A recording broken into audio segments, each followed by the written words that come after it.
What's the Not Your Finest Hour podcast? What is that all? I mean, I've heard stories. Not Our Finest Hour podcast. One I'll have to check out one of these days when I get a minute to listen to it. I've been told it's not for everyone. I don't know. It's just the general reviews I hear on it, but it has been getting really good reviews. And I've never personally listened to it, but I have heard it's not for everyone. I listened to the Not Our Finest Hour podcast. Just great podcast. I've really enjoyed that. I'm not endorsing anything. From what I said, from what Caleb told me, he said don't endorse anything unless you listen to it first. I do once in a while listen in, and it's a lot of fun. But I do got to be careful. It is not for everyone. Caleb Allman is always dropping notes that it's one of the most value-added shows out there. Of course, through all the Not Our Finest Hour, you guys poking fun at so much different stuff is absolutely killer. I don't feel any oppression tonight. In fact, I feel very free. The Not Our Finest Hour podcast. Thanks for being here. Welcome to the beginning of a Tuesday podcast where it rained a lot. It didn't rain here at all. Really? At all, yeah. We were supposed to get hammered 20 mils an hour or something like that, and it rained 0. Oh, it rained a lot here. Like Sure a lot. me. Like I flooding can a make lot. topsoil tomorrow that way. I got five calls today about drainage, and one guy calls me and he's like, my backyard's completely underwater and it's still raining. Did you say I'll get right out there right now? He said, do you provide emergency services? What do they expect you to do in an emergency situation like that? He's like, it's coming into the basement. It's 3 inches up on the foundation and it's still raining. Oh my God. Did you provide emergency services? No. A lady called me yesterday and she said, I got water in my window for the first time ever. I don't know what to do. Insurance is going to cut me off. Can you come and have a look at it? So I went and she's like, I don't know. First of all, the window was 40 years old. Like it was a cracked wood window. And instead of having clear gravel at the bottom of the window well, there was shit right up to the windowsill. Like grass clippings and everything. And this woman had no clue what she could do. I'm just like, there's a lot we could do to mitigate this problem for the future. She's like, I don't know if I have weeping tile around the foundation. I'm like, well, let's start by just cleaning out the window well first and then see if that works. She's like, really? That's all it's going to take? Can you write me a letter to give to insurance? Like, I can do anything for the right price. So I find myself in these problems where I want to be the good guy and really help people out, but I don't know if I necessarily should be the good guy. Because being the good guy lands you in hot water. Right. Like, am I responsible for all the drainage on this house for the rest of her time there? Because, Probably. yeah, like I just don't know what to do. Then insurance. I wouldn't be writing a letter. Yeah, I told her we can document what we did, but like, who's the person who ultimately signs off on this stuff? Say, yes, it's done correctly. This is what's going to solve the issue, and we're willing to put our liability on the line for it. I wouldn't be willing to put my liability on. Especially not for the $1,500 price tag it's going to cost to do it, you know? So why would anyone possibly do that? I don't know. I really can't hear out of this fucking thing. Give me a second. How's my volume now? Can you guys hear me okay? Yeah, it's the audio quality is a little bit worse. Okay. Sounds like you're speaking through a can. Through a can. Select microphone. I got my first 1-star Google review. Oh no, what'd you do? Oh, as I eat here. The guy's name shows, so it wasn't anonymous or anything. So I click in on it, and I look back in my emails.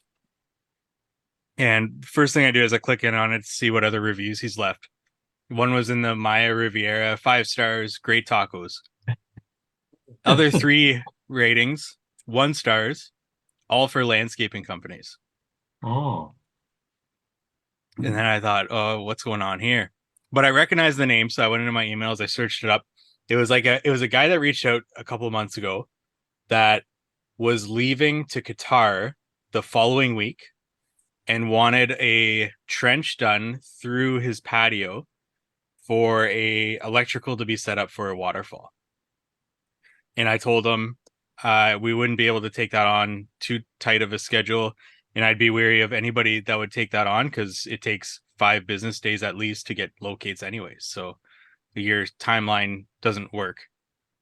And his email back was, do you know anybody that can do this for me? After I'd already told him I'd be wary of anybody. So I didn't respond then. And his Google review was, don't do business with this company, terrible customer service, didn't respond to my emails, and something along the lines of that. So What a knob. Yeah, but is he just another landscaping company setting up other landscaping companies so he can give them a 1-star review and knock down their Google rating and be legitimately say, yeah, I did email these people? I don't know. He did send me photos, so whenever somebody reaches out on the contact form, I ask for photos, what they're looking for, and he did send me photos, and he did have legitimate patio that he was trying to get trenched under. So that at first, when I saw the other ratings and reviews, I thought, oh man, this is just some company leaving a 1-star review for me. But after going through the emails, it just seems like he's a dick. I would, you can reply to it, can't you? Mm-hmm.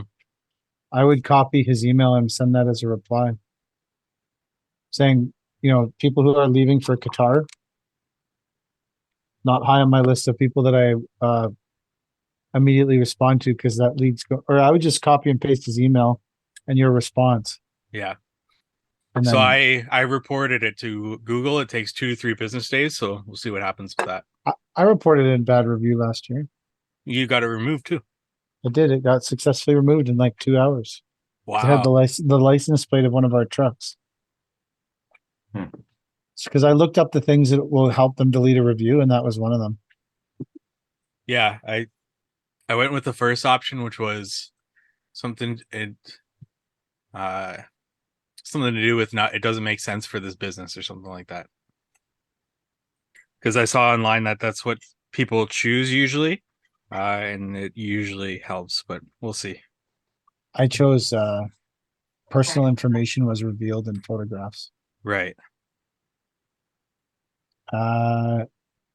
Here's a text message conversation Cody got this week. Hello, and I'm going to read it word for word. I'm not changing this in any way. This is about integrity here on this podcast. Pure integrity. So, hello. Need 14-yard bin. No, sorry. Hello, need 14-yard dirt bin in Pickering tomorrow. I'm sorry, who is this? Is this bin company? Yes. Who is this? I'm contractor. Do you have a name and a company name? Interlock and Paving Limited.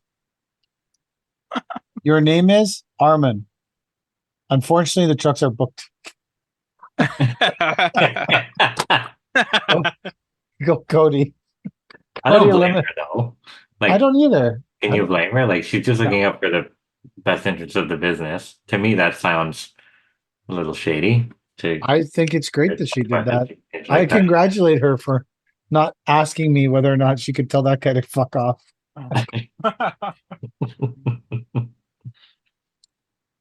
So what's the criteria then to get a bin from Paper King? Well, your name and your company name are probably good.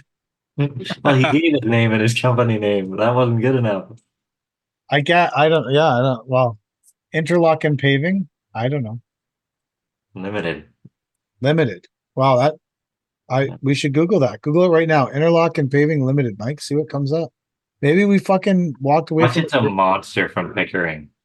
It's probably some huge company that we just walked away from. Interlock and Paving Limited. Where were they based out of? Well, I don't know. He needed to have been in Pickering, so Oh, let's okay. hope Toronto. No, nothing There's comes up. AFCO, Interlocking and Paving Limited. That's different. Yeah, I don't know. So maybe the company was fake. I like when it says, "Is this bin company?" Like, you don't want to text us. Is this bin company? Who is this? I'm contractor. Perfect. That's great. That wasn't even a stupid bin broker. I noticed that bin brokers sort of went, well, either they realized I was never going to do another thing for them, or, oh, hold on, guys. I was sort of scrolling here, and I just want to let you all know for the rest of July, and this just came out. Like, this literally came out seconds ago, and we are revealing it on this podcast we're revealing it Friday. But if someone missed it, they'll be able to go back right now in this moment. If you book, there's a $350 July cash rebate. Just the story just came out. What happened to the $500 cash rebate? I don't know. I thought it was 1,000 at one time. It was 1,000. I'm just telling you what's available right now. 1,000. Wow. I'm just But telling July you. must be almost booked up, I guess. He's not as hungry. There's a thing that says book now with an arrow. And when you hit it, it just takes you to the next story. So that was terrible planning on this story. Like, that wasn't good planning. It was terrible planning. Wow, the amount of water here is wild. Not say. Yeah. I picked up my second mini skid steer yesterday. Wow. You almost Nice. have as much machinery as I do now. Did you check? Did you make sure that it was 36 inches wide? It is 38 inches wide. It's still too wide. No, that'll do for the most part. There is no 36-inch machine. I got this one at $3,500. Wow. There were 42-inch machines that are much less powerful that went for $2,000. $2,000. $2,000. Yeah. I spent 20 times that for my NMC 100 months ago. And the next auction already has a bunch too. Yeah. So now I've got this one also has that pull cord start. The engine is a Ratto engine, RATO. What's that mean? I have no idea. It's based out of Europe. And when I took it off the trailer, it was blowing lots of white smoke in oil. So I'm going to take it to a guy and have him tune it up for me, and hopefully, fingers That could have crossed. been really it's shitty alright. Chinese gas. Could be, yeah. Well, I can't wait to see what you think of it. I've already posted my last one. I'm 2% at 2%. That machine paid off, that first one, with one video. I tried to look up that video. What video was it? Let me get you. This is free advertising from Mike's YouTube. I think you should battle them, like battle bots or something. Oh, that would be cool. Put them to the Battle chat. bots. But then you'd need, and I'm not trying to be you'd kind of need two employees. Three. You'd need one to record it and two to do the fighting. So I'm not trying to be that guy. I'm just I have saying. part-time guys. They just got to plan it properly. Maybe the homeowner will record. You don't know. True. What was I saying? People don't like me being critical about a cheap machine. So I posted my critique, I guess, on this machine, and people are just saying it's a $4,000 machine. Just be happy and stuff like that. Why should you just be happy though? For Right? someone, that's a lot of money, right? Like I I mean, understand. anything you buy, you can critique it, or anything, Yeah, of really. course. So the first video that comes up is this electric wheelbarrow is better than gas. And That then the is next my thing that comes up is Pro-Barrow. 5 equipment maintenance tips for mini skid steers. That was with Mammoth equipment. So, Keep going. It's bought a 4,250 mini skid steer from Richie Bros auction. oh, I found it. It has 5.5K in views. Yeah. It'll really be taking off after this. Shit, I just opened the stupid fucking jobber ad. I just wanted to see the comments. 87 people liked this video. 52 Yeah. comments. I did get some helpful comments because at first it goes to your audience, right? So people that actually follow me gave me some good tips, especially of opening up the machine. But like if you buy something from an auction or something like a cheap Chinese skid steer, the click-through rate that I get on this video is double my best video. So people love these videos. Stop whining about it. If you need a 36, you should have bought a smaller machine. You sure have a lot of complaints for 4K. What did you reply? Don't worry, I bought a 36-inch machine. Good. Nice. I know everyone seems to dislike needle-style grease zerks, but that come on these machines.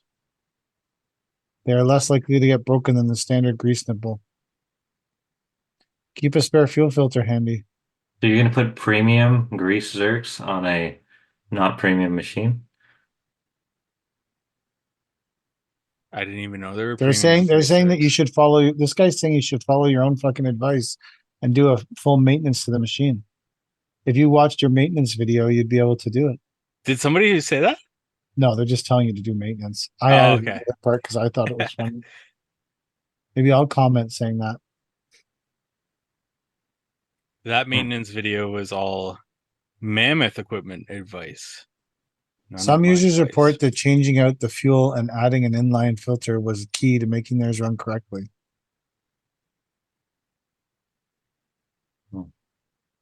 They also noticed better hydraulic performance after chaining. So, Chad, if you're going to do this, you're going to have to do a lot of fluid changes and stuff. No, thank you. Hmm. Mine came ready to run right out of the box. I like people that know everything about this company and every machine it makes. Like, how little do you have to do with your fucking life?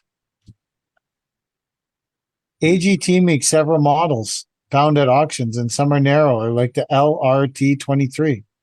If you need gate access, maybe one of those would fit better. Like, this person knows the names of these random skid steers they're selling. You got to get yourself an LRT23, you fucking moron. Didn't you know what we were talking about? What the fuck? Like, more.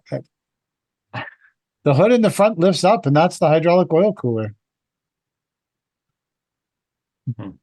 Look at the AGT KTT23. Tracking under the machine a bit, they appear to be 32 inches wide. That's the one I got. The new one. The AGT KTT23? Yeah. So the bucket is 32 you're almost inches. You're almost an AGT dealer. Almost. Yeah. The bucket's 32 inches, but the machine is 36, 37. Yes. Yeah. The bucket should be wider than the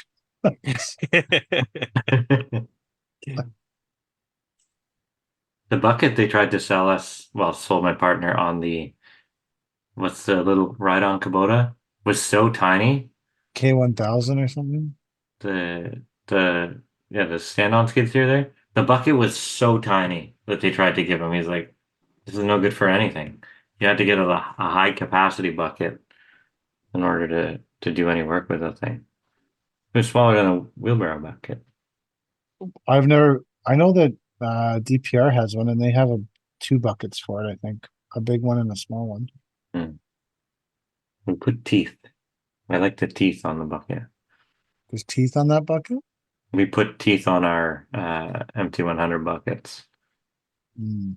So they can pull stumps and shit. Someone will always ask us to pull out a random stump in their yard. Like, while you're here, can you pull this? All I have is a mini track loader. Like nothing with power. We floated the shovel away 2 days ago. Couldn't you ask then? No, Only well before you go. Great. Thank you very much. absolutely not. You cannot ask now. No. No. The mini X's that you bought last year, Chad, are going for about 3,000 now, Oh, with a cab on it too. wow. I saw a guy in my city rolling around with one of those things. I'm like, does this guy take himself seriously? I guess he must. I mean, I don't know. If I could have broken into the industry with a $3,000 machine 10 years ago, do you think I would be a better contractor now or a more successful contractor now? If you what? So 10 years ago, if I were to find, because there was no such thing as a $3,000 machine 10 years ago, right? No. Yeah, So, legit, people weren't importing machines from China till like three, like so 3 2 years years ago, ago. you know, Three, even yeah. 2 years ago, the ceiling on the industry was way higher. I could get 10 grand for those machines, right? So, would I be more successful now, having been able to buy that machine for $3,000 10 years ago? Would it have scaled me quicker? Maybe. The difference That's in the just, capital and whatever you use that capital for. I think that was because that was one of my major barriers to growth at the beginning, right? Like I spent $16,000 on a tractor in my third or fourth year, and we took that thing everywhere, and it was great, right? But $16,000 or $3,000 to start your business, there's a there's a big difference there. So maybe these new guys have a leg up with their $3,000 machine to start off the hop. Yeah, depending on how much equipment you buy and what that difference is, but it more so what you use that difference of capital for, I guess. And also if the machine actually lasts. Yeah, I I'll be the suppose. guinea pig for that and see. No one has like I sold 6 of those mini excavators, right? No one has come back to punch me in the nose and say you sold me a piece of shit. Yeah. how much did So you sell them for? it went on a sliding scale from 12,500 to $7,500. Wow. Yeah, a Nice. spread of $5,000 between the 6 machines. And So nobody's left you a 1-star Google review.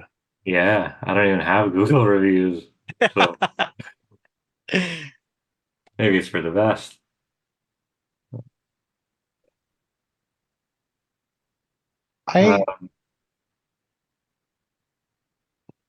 Yeah, how much, like, what's your payment? Like, I don't know if you paid cash for the MT or whatever, but no, I take it on payments. what's the payment? $1,200 a month, I think. So if Mike's machine lasts, how much was it, Mike? 3,000? 3,500. So essentially, if Mike's machine lasts 3 months, that would be equivalent. He could, compared to owning an MT, he could own that machine for 3 months and crush it. Or have a brand new machine, work it for 12 weeks, crush it. Brand new machine, work it for 12 weeks, crush it. And it would, or if you got to the end, how long is the payment terms on the MT? I took it for what did I say, 24 months or 36 months? Either 36? one. But there's a $10,000 buyout at the end. So it's probably I'll even Well, it's got to be 36 then. maybe. Well, 36. Yeah, you're right. 36 months. Let's Let's ignore call. the. So you're going to have 43,000 in this thing. So Yeah. so you could have either one MT or 12 and a half mini skid steers. And that's without including the buyout. If you include the buyout, you'd have 15 and a half mini skid steers for the cost of one MT. But at the end of all this, the resale value on the MT is Yeah, but you'd have 15 of them to sell that only have 3 months worth of work on them. You want to make this even more lucrative. Let's say you stop buying them in the winter. So you don't have to outlay that money because you don't really say once a year you stop buying one because it's the middle of the winter. So in a 3-year period, you'd save $10,000. So before you even start to estimate the value of the now 12 and a half skid steers, you have to delete $10,000 from the value of the MT because you didn't spend it on those 3-month periods. So now so what's a 3-year-old MT worth? 30 grand? 35 grand? Yeah, 30 grand probably. So now you need to sell these things. You have 12 of them. You need to sell them for $3,000 to get the same amount of money. To get 36,000. So I would say that you're right. The MT. Well, but it was 35,000 minus 10,000 because you didn't have to spend on those. So I still think the MT is probably potentially more valuable than the mini skid steers when you have 12 of them. One MT has more value than 12 mini skid steers. I think that's true. So Chad, you made a great, by doing this landscaper math here, you've made a tremendous investment. We just needed 2. We needed an extra mini skid steer. I'm thankful now that we have 2 instead of 1. There's no fighting. We can just go. Each crew gets their own, and then anyone else has a bigger machine to run. The phone has been ringing like crazy the last 2 days. Nice. I don't know if that's any different for you guys, but I had like 15 calls the last 2 days. Wow. For like, and I don't know what changed. It's midsummer. Yeah. You know? Interesting. Yeah. All I for was- like patios and stuff, or Yeah, patios, that woman to fix her window. Some guy wanted me to dig his garage. All sorts of stuff. Yeah. Nothing overly exciting. We have a client we're working for now who she had asked me if I could do her job on a payment plan like a month ago before we ran into all this work. And I said we could probably work something out. But I think, and I'm not sure because I hadn't spoken to her today, I think she really ran with the idea because she was talking to one of my workers on site today about how she had this massive plan for the backyard. And like, so I had priced her a $15,000 patio at the back. All of a sudden, I'm hearing seating area here, fire pit here, waterfall here, rock feature here. And I'm like, this is far outside the scope of the $15,000 patio that we were talking about. And does she still expect to finance this thing? Apparently, she's What gonna have some money. What kind of terms was NDL willing to give on this patio? I don't know. I wanted to bring it up with you guys. What are fair terms for someone who's not a bank, right? Like, I don't know the legality of it. I could get fucked here. No, Right. for sure. This seems this Like seems a- wrought with disaster. Banks are lawyered. Of Well, all the poor decisions I've made and I've heard of other people making during the current economic climate as a landscaper, I rank this one as number 1. This It's is the- the number 1 poor decision. Like, I think Mike was better buying a Chinese skid steer that was too wide. And this is so I thought that getting other banks to finance your customers' landscaping jobs was a bad choice. But you said, you know what, Mike? Fuck getting other people to finance banks to finance my customers' jobs. I'm just gonna finance these sons of bitches myself. Anytime I see someone else making money, I think it can't be that hard. There should be an easy way for me to make money too. And This putting is 10% on the job to sit on some money for a little while, I don't need it, right? but what happens if they never pay you? That's the problem. Yeah. Banks have lawyers and That's a shit. They have it's a repo guys. that's a I sweet have 10%. So Yeah, no, I get it.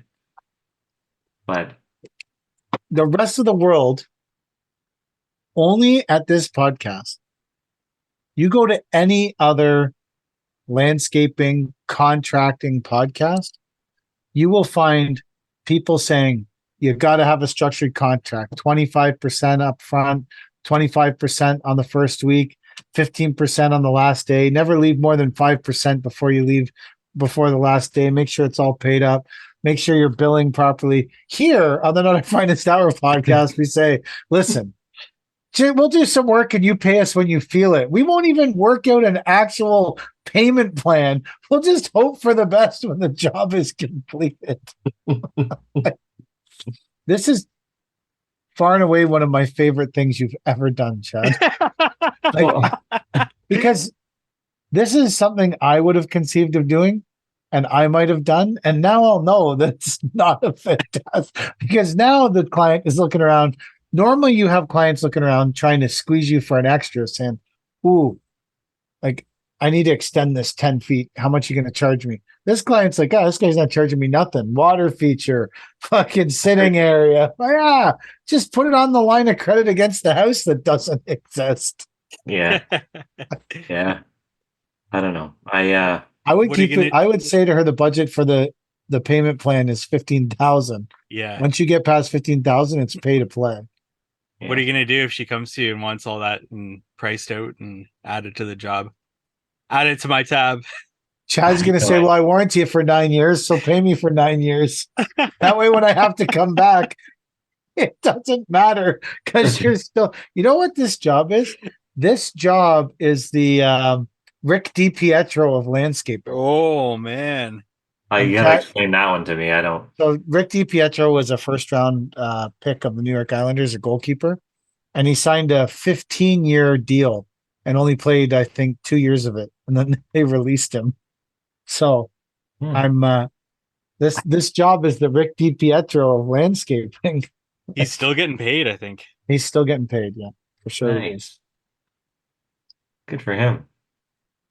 I don't know. Like, to preface the whole thing, I only offered that deal up whenever we looked like we might run out of work.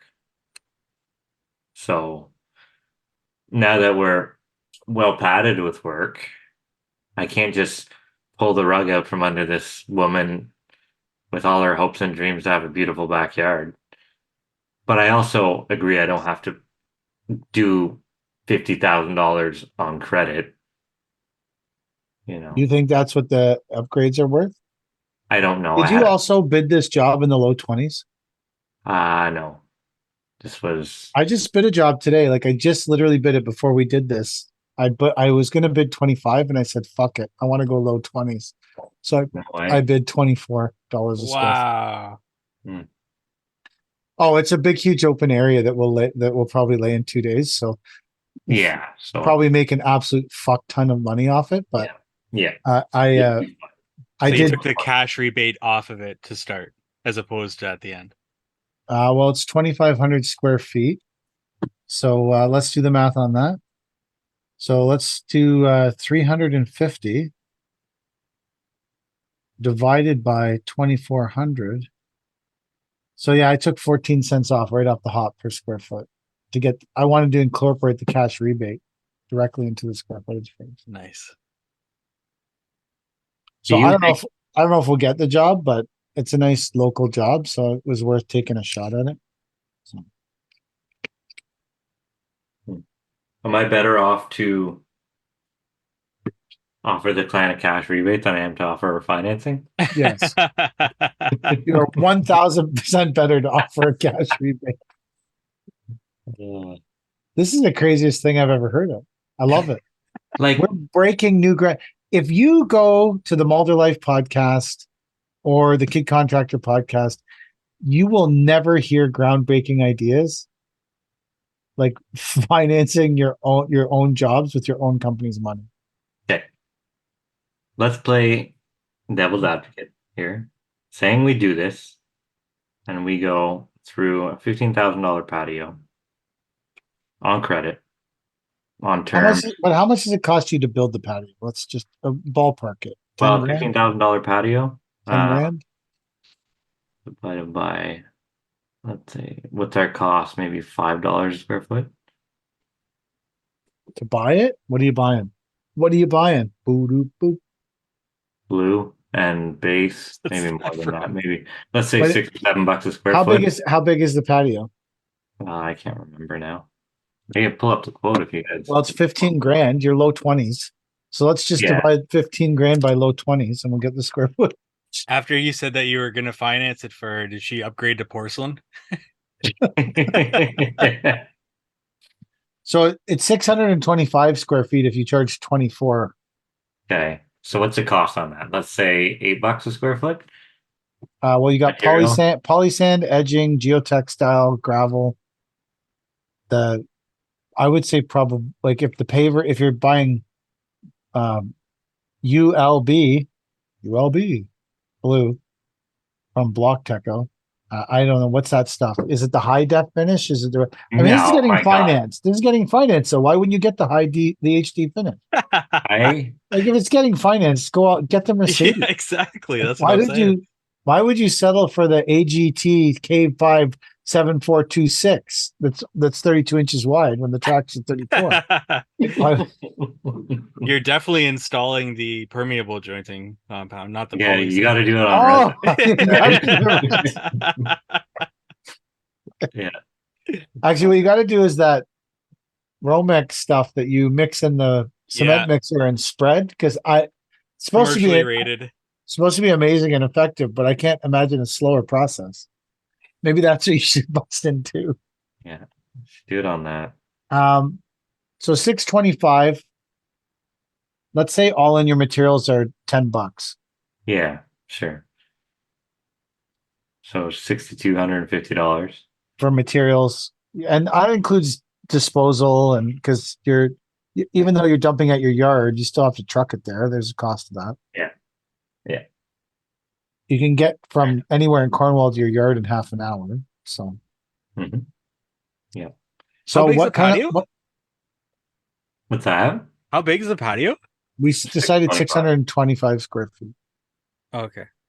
So, well, I just divided 24. So Chad didn't really know how he priced it. So I divided $24 by 15,000 because he said he was low 20s. Somewhere in there. Is that mid 20s In 20? I'll pull up the quote. or is that low 20s? 24. Maybe I 24. I feel like it's like a medium well, Medium well. It's a medium Baker rare. King steak. It's a medium rare. So 6250. What's your labor rate per day for 3 guys in a machine? Or how many guys would you send to this job? I'd rather not say my labor rate for the day, but Okay. I'd Scramble say it. the job would take 4 days. Like, just why don't we just do labor cost? Yeah. instead? Sorry. Yeah, that's right. Well, I was just going to multiply it for you, but what do you think your labor cost is? How many guys you sending? That's 3 guys. 3 guys? What machines are you sending? Whatever they need because we have everything. 1 skid steer, 1 excavator. So what do you think your labor cost is? Um, What you should do is take your material cost and times it by 2. Or how many times? my Then labor slap- cost. Was it times 2 or was it times 3? It was ×2. So you take your labor cost times 2, then chuck on your cash rebate. I'd say you're $1,100 a day, maybe. So how many days? 3 days. So you're basically you're in the 10,000 range, which is what I said Yeah. to make the patio. Okay, so now we know that you're $10,000 to build the patio and get it done. What was your next point? So that's 5,000 profit. You had out your calculator and stuff. Like you were working magic there. I don't know what this lady's name is. There. So not only are you I- financing this job, you don't even know these people's fucking names. Oh my God. So Okay. are you hoping that they're going to strap your money monthly to a carrier pigeon and have it fly to your house? Like Yeah. how, you don't even do you know their address? Like, Yeah, I do know their address. oh, What there you if they go. move? Well, I know the family, so Oh, that's a good thing to know. yeah, they're Yeah. relative They're relatives. family. So How many years are you financing it for them for? The more questions I ask, How much- the more funny it is. here's the question for you: if you were going to do this, how much money would you need to make out of it to take on that risk? It would depend how long I'm gonna finance it for. If it was just a year, I'd want to make like on a $15,000 job, couple thousand maybe. Well, you generated 5,000 in profit on the job. So are you financing the whole job or is there a down payment? Like give You me would have to 25. have down payment. I'm not financing their materials. Did you sort that out with them? Yeah, I think that's a given, right? There's no way I don't you're think it getting is. Well, I agree with you on our side. It should be a given. That part I agree with you. But on the side of the person who signed up for the NDL financing with there no, has to be. Oh, maybe I did. Let me see if I. I, It was a month. I completely agree with you. If I was going to do this, I would absolutely do what you're doing. And so you got to at least if I was going to do this and then live in a box out on the street when I came home and told Kelly I did this, I would, I would say you got to at least pay me for the materials, a bare minimum.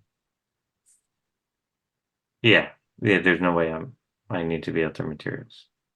Labor costs I can eat for a while, but never. So Jack priced was looking at I mean, it was an insanely massive job today.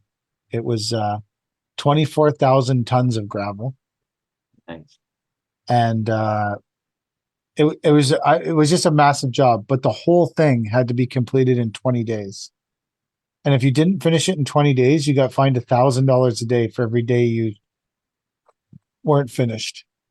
But we worked it out to finish it. If you allowed 5 days for excavation and all this other stuff, it would give you 15 days to put the gravel in. Like, let's say you got everything else done, which I think you wouldn't, but let's say you did. We give you 15 days to put the gravel in. And that works out to you spreading, compacting, and geologically testing, because they had it all, the geo-testing mapped out in the drawings. So as you put in the gravel, they would test it, and you had to pay for the testing person to be there every day for 15 days, just repetitively testing over and over again. You had to put in 4 live bottoms an hour in order every hour of every day nonstop to get the job done. Now, perhaps you can, I mean, there's easily an argument. I know that people do big jobs, and I didn't see the setup, but spinning 4 live bottoms around somewhere and dumping them in an hour is, yeah. like, I think they take at least 4 or 5 minutes to unload. Something like that. I don't know, Mike, did they get live bottoms when you were at the supplier? Yeah. How For long did it mulch How and long did it river take? rock. How long did it take to unload it? Yeah, at least 5 minutes. Upwards of 10 minutes, especially at the very end. Yeah, I would say 10 minutes to be safe. Yeah, so I don't know. It just seemed like it's like if people are bidding this, they must be bidding to pay the fine.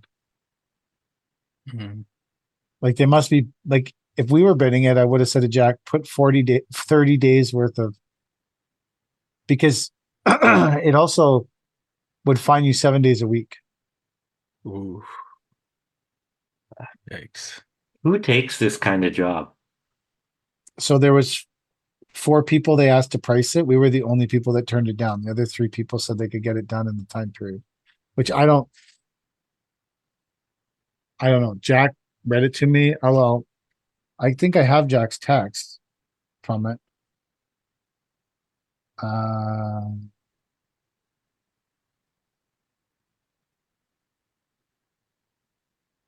So you had to start it on August 5th and complete the gravel on August 30th. And it was the excavation and grading part of it was 2,000 square meters as well. And 150 truckloads had to come off site before you could even start the gravel. This was the interesting part about it though. Whoever wins this job is getting 60% of their money up front before they start. Which is probably why a lot of people were fucking interested in it. Because if you were broken, you were hurting and you were a big civil, and these people were, and like that job, I don't know, like there's 24,000 tons of gravel.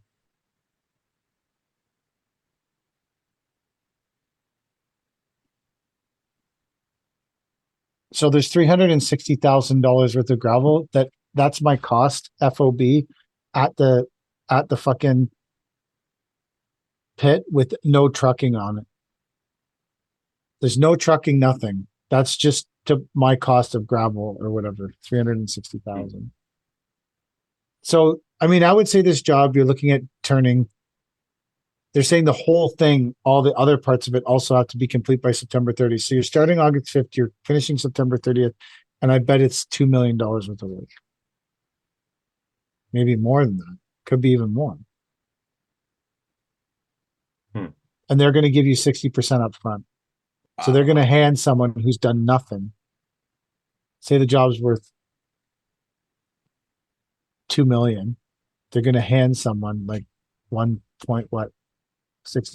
would be 1.2 million, 1.3 million. They're just going to hand them 1.3 million. They haven't done a fucking thing, nothing. That's wild.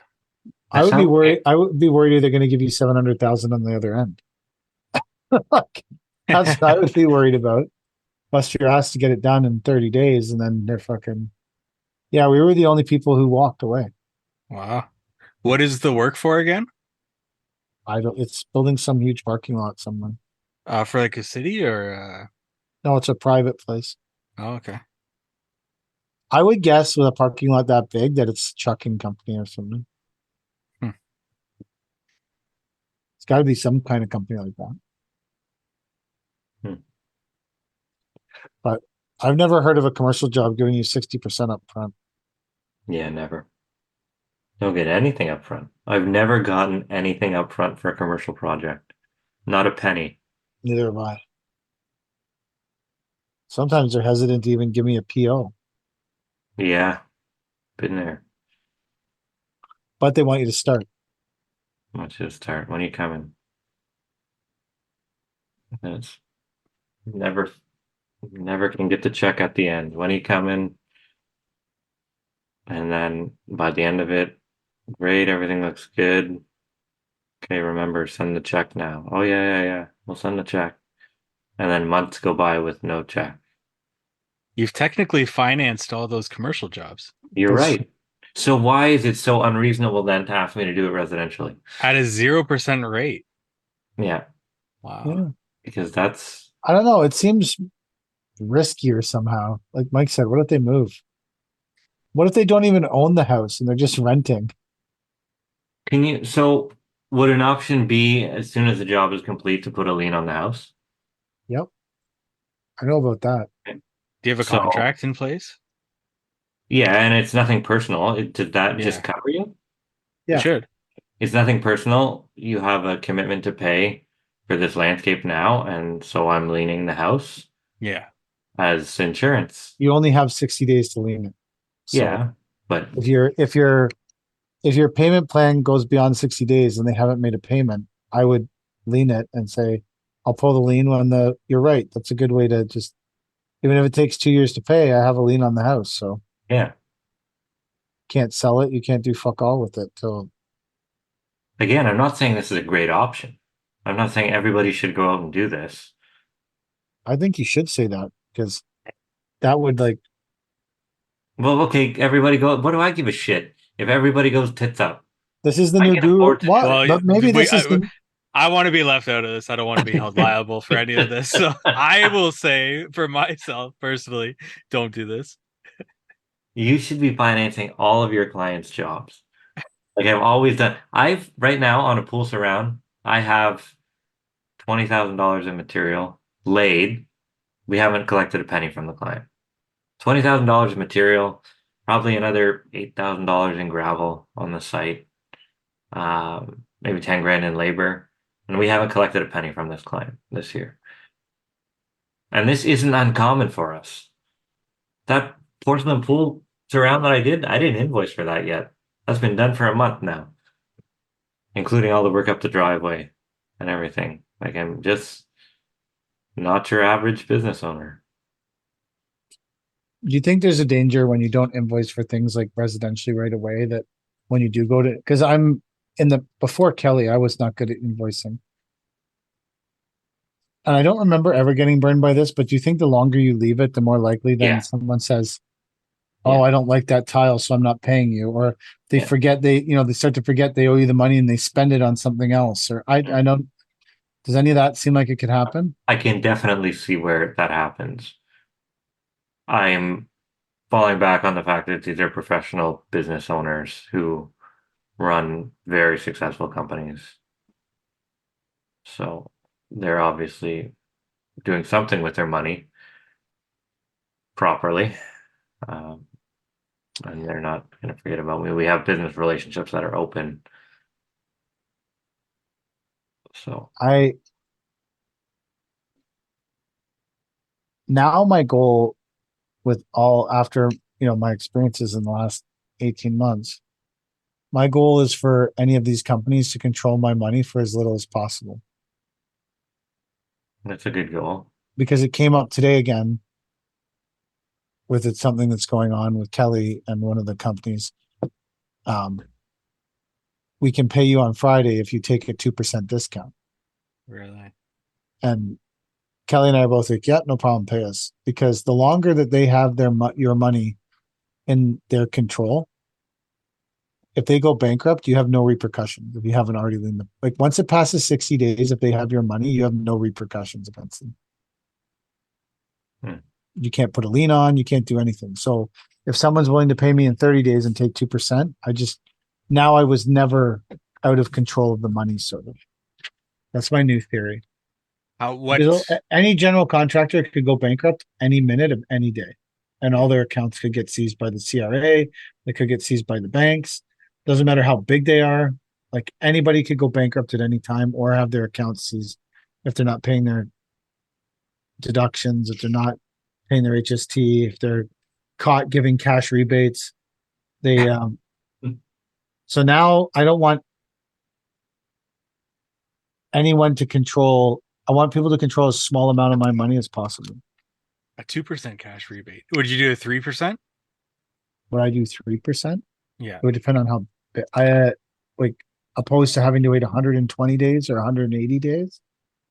Like, what's the parameters? Same parameters as you took for the 2%.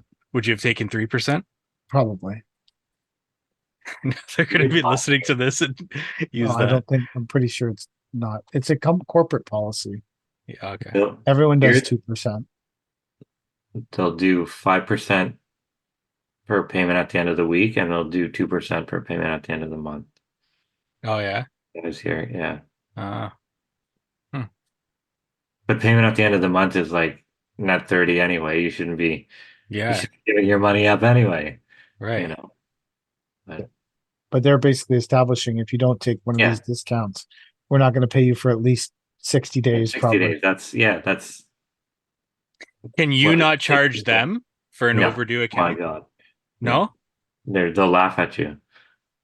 They will fucking laugh at you. They will call just to laugh, and then hang up the phone. Really?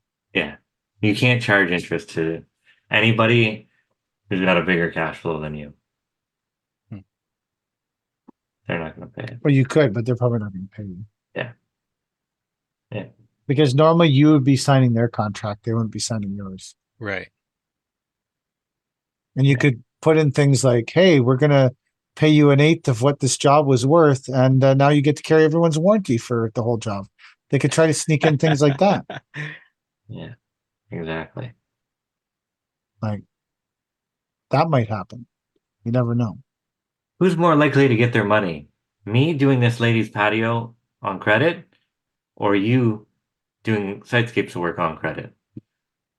Oh, you 1,000 times. So my idea doesn't sound so bad anymore. I'm not saying that. I just think it's residentially. The more you think about it, I starting to agree with your idea more. I think you're making great points through this whole thing. I initially thought this idea was insane, but then started looking the way I've behaved in the last 3 years, It or is 5 insane, years. but then you compare it to all the things we do commercially, Yeah. which are the same, if not worse, right? Yeah. We're playing with more money, bigger bank accounts.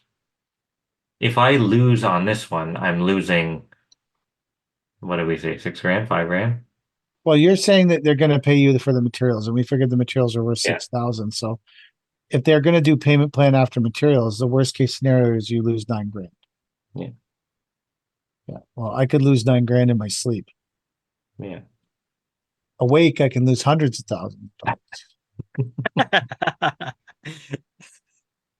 It's such a valid point, though. Like this lady's going to be into you for $9,000. You know where she lives. You can leave the house.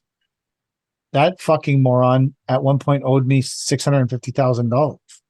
Wow. Yeah. Literally repossessing the idiot's equipment. Like, but then am I more moronic because I'm still going to work? Although Yeah. my theory on that was when we hit 650,000 was if I was to cut this off right now and say I'm not doing any more work, then you're not going to get a penny of that money, or it's going to be ultra painful because there's no reason to pay you to keep you around. Yeah. So then because we were on like a monthly or a weekly payment plan, we would try to do less work per week than what the payment plan was. So it was paying down the balance. Yeah. And we did that all the way until the only money that was really owed was the art gallery and the spa. But that's still like 200, it's $240,000 still.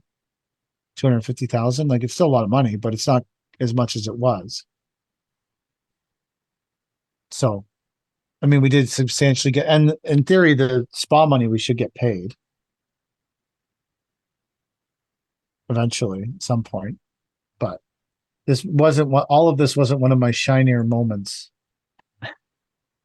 I'm thinking now I wish I just owed some lady that I fucking sort of knew through my family owed me 9 grand.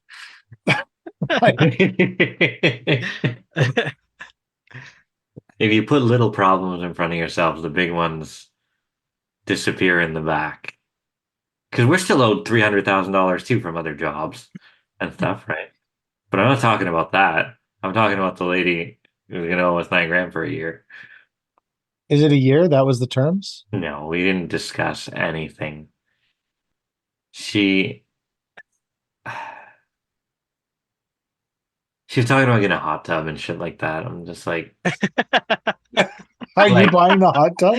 I'm not. No, I'm not buying the hot tub. But she's like, oh, we want to put a hot tub here, and this and that. And Tomorrow they it's go going to into be a sales mode. pool. Well, you need a pad for the hot tub, and this and that, and everything. This was before all the finance talk came up.